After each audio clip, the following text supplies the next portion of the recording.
लाडकी बहीण योजनेवरून महायुतीमध्ये सुरू असलेला श्रेयवाद अजूनही कायम आहे। फक्त लाडकी बहीणच नव्हे तर मुख्यमंत्री माझी लाडकी बहीण योजना असं म्हणा असं शंभूराज देसाई म्हणतायत।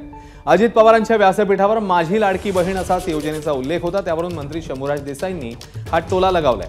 लाडकी बहीण योजना मुख्यमंत्री शिंदेंनी सुरू केली असा दावाही शंभूराज देसाईंनी केलेला आहे। मुख्यमंत्री लाडकी बहीण तुम्ही पण असं म्हणू नका, तुम्ही पण सरकारी जे नाव आहे ना ते नाव घ्या, मुख्यमंत्री माझी लाडकी बहीण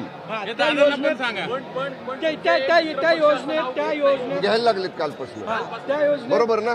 2 दिवस झाले मी मतदारसंघातल्या 15-20 गावांमध्ये 100-125 महिलांना भेटलो या योजनेच्या संदर्भात।